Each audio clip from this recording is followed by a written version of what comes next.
안녕하세요.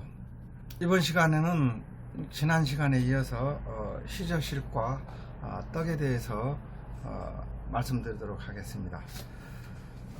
지난 시간에 이제 중화절까지 살펴보았는데요. 이번에는 이제 중화절에 이어서 3월 삼진날이 이렇게 되겠습니다. 음력 3월 3일, 그래서 이제 중3절, 3이 두 번 겹쳤다 해가지고 이렇게 중3절이라고도 하고, 이날에는 그 강남에 갔던 제비가 돌아온다는 날이다 이렇게도 좀 되고 있습니다. 3월 삼진날에는 세시풍속으로 그 화전놀이가 있었습니다. 화전놀이라 하면 이 찹쌀 가루와 번철을 들고 야외에 나가서 이때가 그 진달래가 그 만개하고 그럴 때이기 때문에 진달래 꽃잎을 뜯어서 꽃전을 이렇게 부쳐 먹었다 해서 화창한 봄날에 자연을 즐기면서 이렇게 진달래로 그 봄의 미각을 음미하던 그 풍류 음식으로 화전놀이 이렇게 볼 수가 있겠습니다. 이제 그 화전은 다른 말로는 두견화전 이렇게도 또 표현하기도 합니다.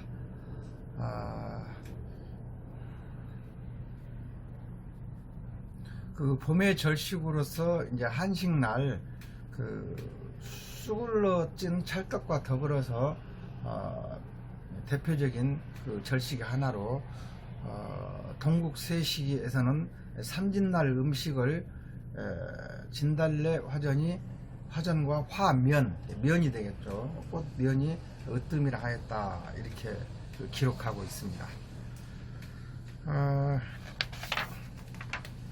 이어서 이제 한식이 있는데, 한식은 동지로부터 105일째 되는 날로 우리들의 그 식목일 정도로 보이는데요. 양력 4월 5일경이 그 한식이다 이렇게 볼 수가 있겠습니다.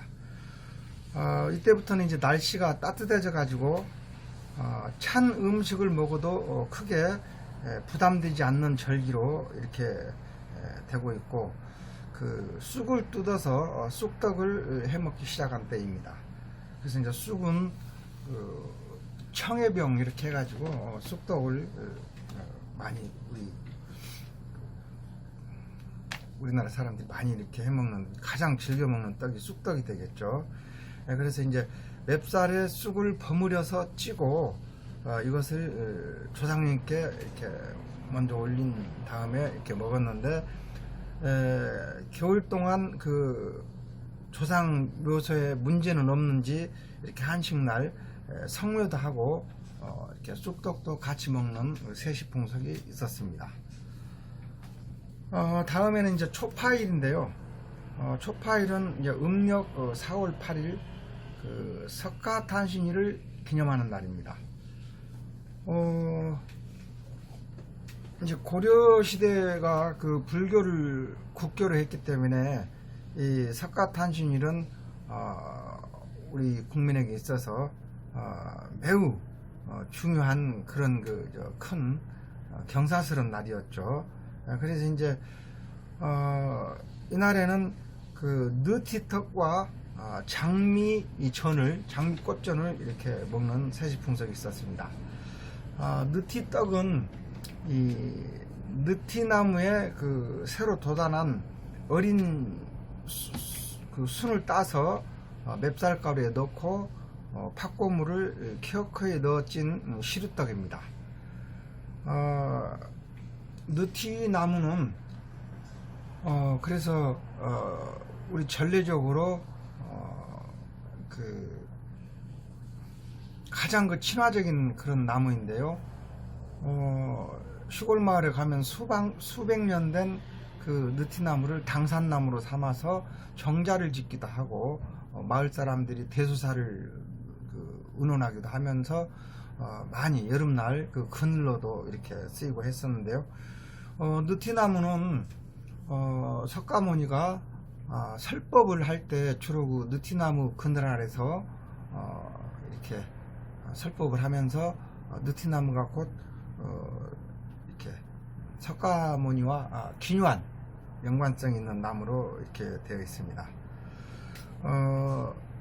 지금 이제 엊그저께가 이렇게 부처님 오신 날이었는데요. 4월 31일. 우리는 불기 이렇게 말하고 또 서기, 단기 이렇게 표현합니다. 불기란 그 부처님이 탄생하신 이후 그 연원을 말하는 것으로서 부처님 탄생 지난 부처님 오신 날은 2564년이 되는 날입니다. 그런가 하면은 이제 서기 이렇게 표현하는데, 서기란 예수님이 탄생한 이래 지금 이제 2020년이 서기가 되겠죠. 그래서 역사는 이제 BC, AC 이렇게 표현하는데, Before Christ, 예수가 태어나기 전을 BC라 하고, 예수 태어난 이후를 AC, After Christ, 그런 뜻으로 이렇게 해서 역사를 기록하고 있는데, 석가모니는 그 예수님의 544년 그 선배님이다 이렇게 볼 수가 있겠죠. 그런가 하면 우리는 이제 단군 조선이기 때문에, 단군 그 조선의 후예들이기 때문에 단기를 이렇게 표현하는데, 금년에는 단기 4353년 이렇게 지금 되고 있어서 유한 5000년의 역사 이렇게 말씀하기도 합니다. 석가모니 이렇게 부처님 오신 날, 석가모니를 기리는 날인데, 석가모니에 대해서 조금 더 이렇게 부연 설명을 드리면은,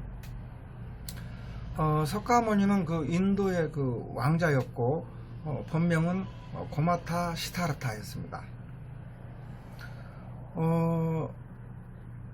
왕자지만 어떻게 이렇게 출가해 가지고 이렇게 부디즘을 널리 알리게 되었는지 보면은, 그는 29세에 출가해서 6년간 그 보리스 나무 아래에서 수행을 하면서 깨달음을 얻어서 많은 사람들에게 이렇게 설법을 전파하고 오늘의 그 불교를 이렇게 탄생시킨 분이신데, 원래 석가모니가 불교를 만들기 이전부터 인도에는 BC 3000년 전부터 브라만교라 해서 오랜 그 종교의 뿌리가 있었습니다. 브라만은 인류 종교의 뿌리라고도 볼 만큼 깊은 역사를 가지고 있는데, 브라만은 인도가 그 계급사회가 아주 심했던 것처럼 승려라는 뜻이죠. 브라만, 크사트리아, 바이사, 슈드라 해가지고 크게 이렇게 네 그 부류로 이렇게 분류가 되는데, 브라만은 승려 사제 계급이고, 크사트리아는 귀족 계급, 바이사는 평민, 슈드라는 이제 천민, 이렇게 구분해 볼 수가 있겠는데, 석가모니는 왕자였었습니다. 그리고 그의 어머니 마야 부인께서 석가모니를 출산하고 나서 곧 돌아가시는 그런 과정에 석가모니는 그 이모의 그 손에서 자라게 되었죠. 어떻게 보면은 자기 때문에 자기를 세상에 태어나게 하면서 어머니가 돌아가셨다 하는 어떻게 보면 원죄적인 그런 슬픔을 안고 이렇게 석가모니는 살았는데, 그런 어떤 그 사랑에 대한 어떤 결핍이랄까, 컴플렉스 이런 것들이 자비로 이렇게 크게 승화되는 성인 중에 성인이다 이렇게 보여집니다. 석가모니께서 많은 말씀을 해주셨는데, 그 중에 기억될 만한 그런 좋은 그 말씀 하나를 이렇게 말씀드리자면은, 아주 유명한 말이 그 무죄치시입니다. 그러니까 재산이 없어도 베풀 수 있는 7가지가 있다, 그런 뜻인데, 당시에 그 일화를 보면은 한 중생께서 석가모니를 찾아와서 저는 온갖 사업을 다하고 최선을 다하는데도 매번 이렇게 사업이 실패하고 어려움을 겪고 있습니다. 제가 왜 그렇게 되는지 이유를 모르겠습니다. 이걸 석가모니께 물으니 석가모니께서 말씀하시기를 그대가 베풀지 않기 때문이다 라고 이렇게 말을 합니다. 그래서 이 사업에 실패한 사람은 베풀지 않다니요, 모든 걸 다 바쳐서 이렇게 사업을 했고 그리고 실패했는데 이제는 베풀 것도 없는데 어떻게 베풀란 말입니까? 라고 하니까 바로 이 무죄칠시를 말합니다.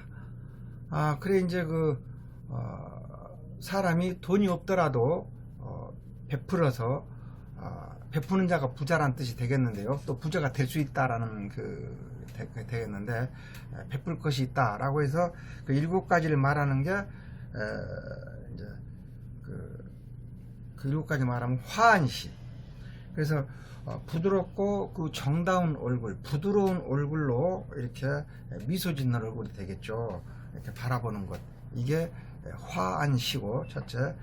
두 번째는 언시.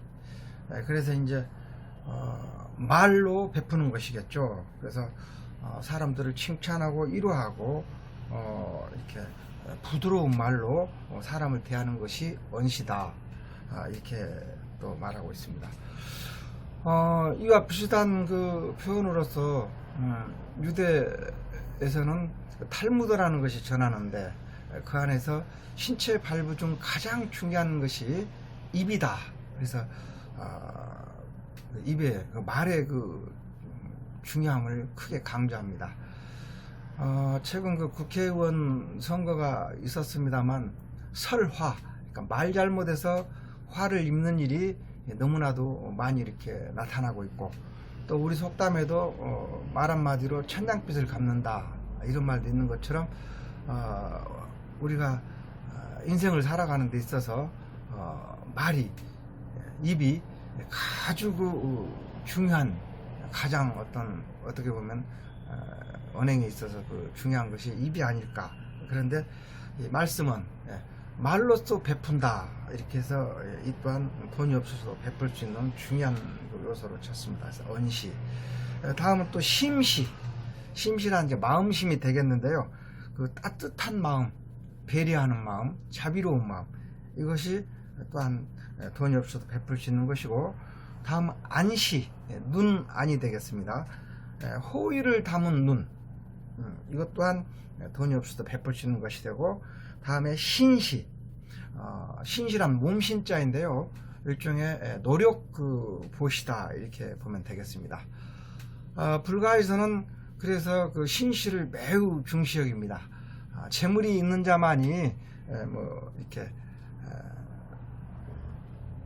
부처님 뜻에 이렇게 이렇게 같이 하는 게 아니고, 돈이 없더라도 공양간에서 이렇게 여러 사람이 먹을 이렇게 밥을 만든다라든가, 또 청소를 한다든가, 아니면 어려운 사람들 무거운 짐을 들어준다든가, 그러니까 일종의 노력보시가 되겠는데, 노력보시는 매우 누구라도 할 수 있는 건강한 사람이라면 소중한 베품의 자산이다 이렇게 보여집니다.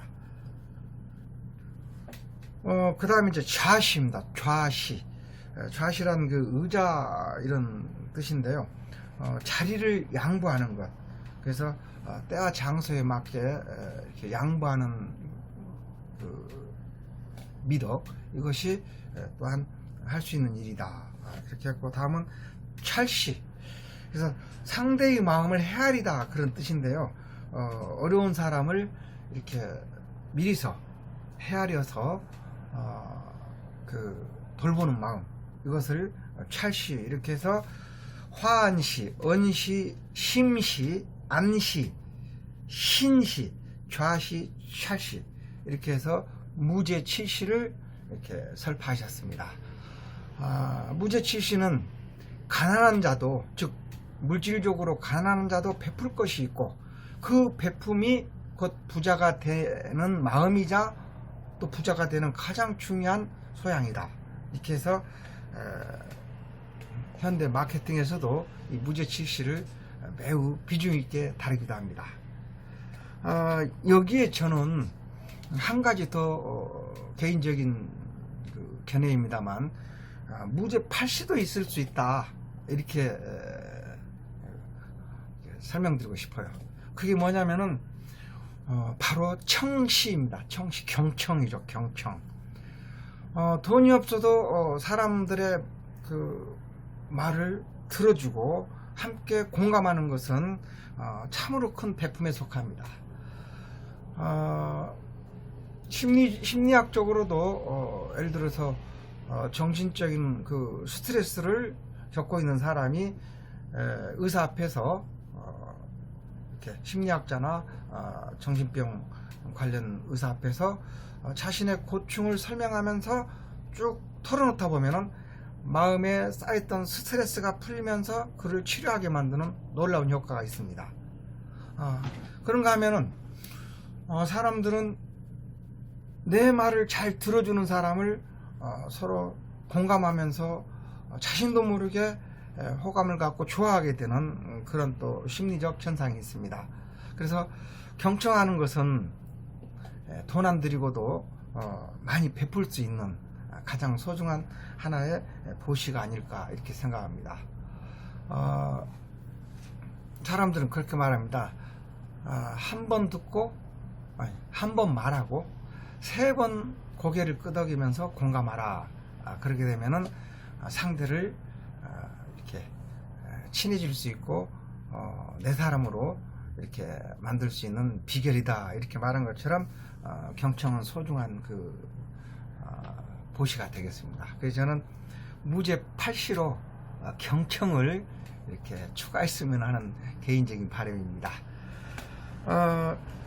이 초파일의 이 느티떡은 매우 중요한데요. 지금은 사실상 느티떡을 만드는 전통이 거의 사라져 버렸습니다. 이 느티떡을 크게 이 두 종류로 했는데요. 느티나무 잎을 가지고 이 쌀에다가 넣어서 절편을 했었고, 또 느티나무 그 어린 잎을 가지고 인절미를 했었습니다. 그런데 지금은 쑥이나 뭐 수리치 이런 인절미 있어도 느티 인절미는 이제 구경하기 어려운데, 전통상 느티 그 절편과 느티 인절미가 말 그대로 오리지널 초파일 부처님께 공양하는 떡이었는데, 어느 순간 이런 전통은 사라졌습니다. 다음은 이제 단호가 있습니다.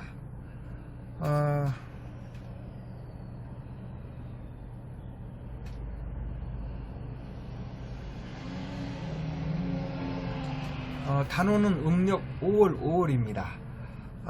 우리들의 그 시절식과 떡을 보면은 3월 3일, 5월 5일, 9월 9일, 10월 10일.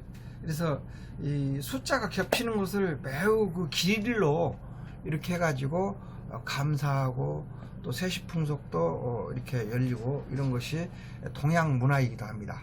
그래서 5월 5일은 이제 오자가 이제 2개가 겹치는데, 그 수리치를 가지고 수레바퀴 문양의 그 절편을 먹었습니다. 그래서 수레차자 바퀴run자 해서 차륜벽, 이렇게 이제 표현하고 있죠.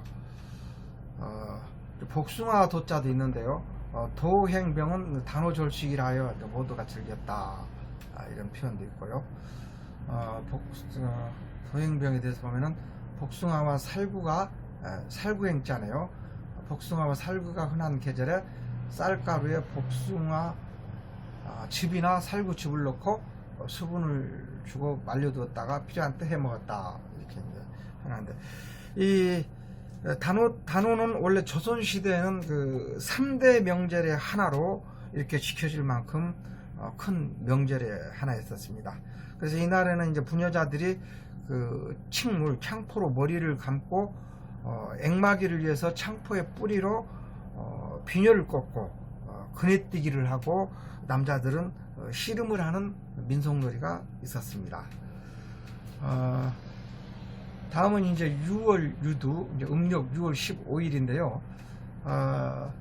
이 유두절 이렇게도 표현하는데, 유두절에는 이 곡식이 여물어 갈 무렵입니다. 그래서 이제 이때는 그 조상과 농신께 가족의 악년과 풍년을 기원하는 날인데요. 이 유두라 하는 것은 흐를 유자 머리 두자인데요. 흐르는 물에 머리를 씻는다, 이런 그 의미로 유두, 이렇게 유두절 그렇습니다.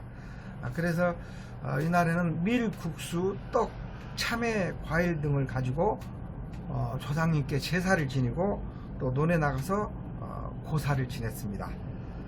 그리고 또 꿀물에 둥글게 빚은 흰 떡을 넣어서 시원한 음료를 만드는데 이것이 이제 수단이라 해서 이걸 즐겼고요.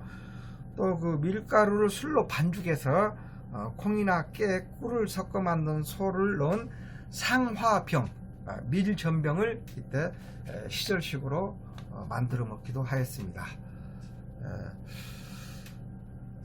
다음에는 이제 칠성날입니다.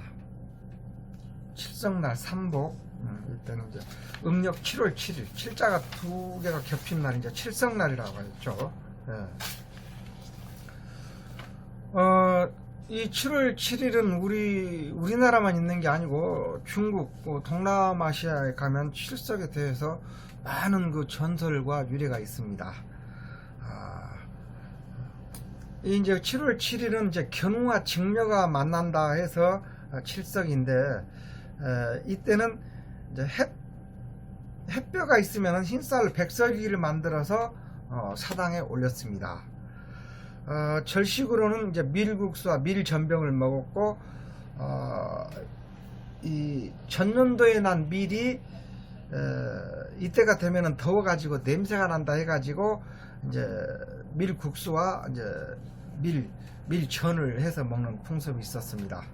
그런가 하면은 이제 이때가 되면 쌀도 벌레가 날 수가 있고 그래가지고 증편과 주악을 많이 해 먹었습니다.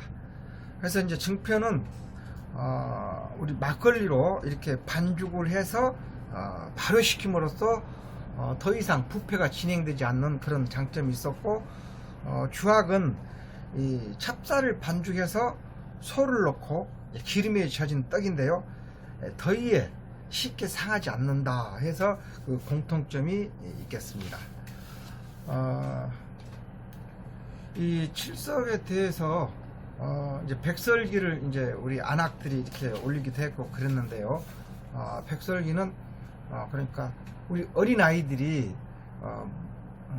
무사무탈하게 이렇게 그 안녕을 기원하는 의미에서 7월 칠성날 백설기를 여러 사람이 해서 나눠 먹고 그랬습니다. 이때는 이제 그러니까 이제 삼복철이기 때문에 음식이 상하지 않아야 돼서 이렇게 증평과 주악 이제 해먹게 됐는데요. 증평과 관련해서 아마도 떡 중에 가장 어려운 그 떡 혹은 고급 기술을 요하는 떡이 이 증편이 아닐까 생각합니다.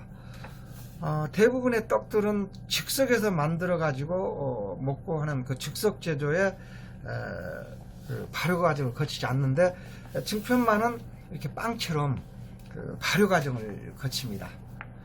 저도 증편을 여러 차례 시도해 봤지만 아직도 제대로 증편을 못하고 있습니다. 그런데 그와 관련해서 제게 증편을 가르쳐 주신 분이 한 말씀이 참 이렇게 의미가 있는데요. 3번 실패해라. 실패를 두려워하지 마라. 그러면 어떠한 떡도 레시피가 있다면 할 수 있다.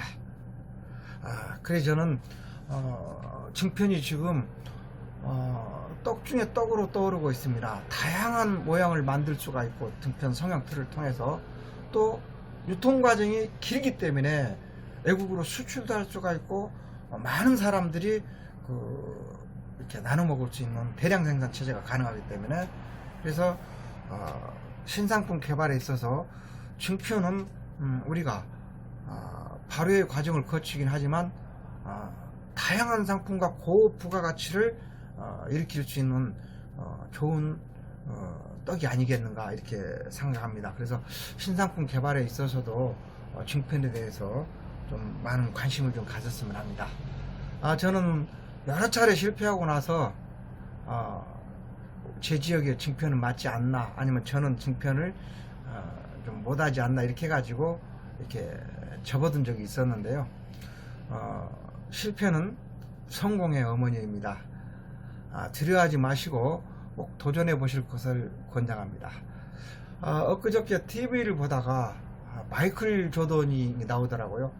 한 10여 년 전에 마이클 조던은 전 세계에 가장 유명한 농구 황제에 있었습니다. 그 다큐멘터리 식으로 제작한 다이어리식 그걸 올렸다고 하는데, 보니까 핵심 그 교훈이, 자신은 수없이 실패를 거듭하였다. 그 실패가 자신을 크게 성공하게 만든 원인이었다. 이렇게 말합니다. 실패는 그래서 성공의 어머니죠. 세계에서 가장 많은 발명을 했고 발명왕이라 하는 에디슨은 또 그렇게 말합니다. 발명이 천재가 하는 것이 아니다. 천재란 1%의 영감과 99%의 노력으로 이루어진다. 그래서 10,000번을 거듭해서 9,999번을 실패하고 한 번 성공하면 그게 바로 성공한 것이다. 이렇게 말하기도 합니다. 실패와 관련해서 우리들은 열등감을 갖게 됩니다. 나는 왜 이렇게 하지 못하지?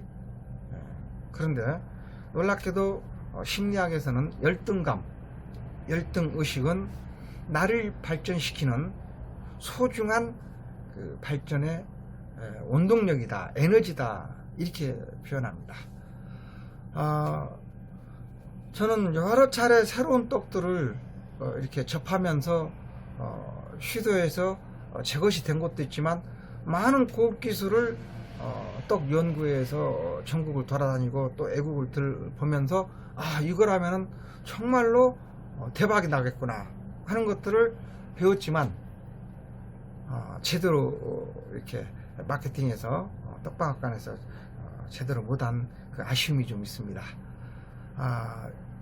우리 떡업계가 발전하기 위해서는 실패를 두려워하지 않고 도전하는 그런 여러분과 더불어서 함께 연구하고 또 극복하는 그런 자세가 필요하지 않나 생각을 합니다. 실패와 컴플렉스는 소중한 성장의 원동력입니다. 좀 전에 석가모니 말씀을 이렇게 드렸습니다만, 석가모니는 아이 때, 태어나면서 어머니를 잃었습니다. 그런가 하면은 세계 4대 성인이라 하는 공자, 예수, 소크라테스, 이런 분들도 많은 자기만의 컴플렉스를 가지고 있습니다. 예를 들어서 공자는 70세 아버지로서 7살 때 아버지를 여였고 21살에 어머니를 여이면서 어떤 덕, 나눔, 베품, 어짐, 이것의 소중함을 깨달아서 유교를 완성시켰습니다. 그런가 하면은 예수님은 어떻습니까? 예수님은 동정녀 마리아에게서 낳았다, 이렇게 말씀하지 않습니까? 아버지가 없었다는 얘기죠. 물론 양부가 있긴 하지만요. 그분이 강조한 것 또한 절대적으로 삶에서 가장 소중한 것이 사랑이라는 것을 결핍과 열등, 이를 극복하기 위한 그 반전 에너지로 나오죠.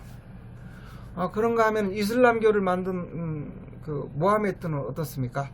7살 때 부모를 잃고 작은 아버지 댁에서 살다가 또 할아버지 댁에서 살다가 어린 날 그 캐러밴, 그 사막의 그 상인으로 이렇게 생계를 꾸려가면서 많은 그 어떤 어려움을 겪었습니다.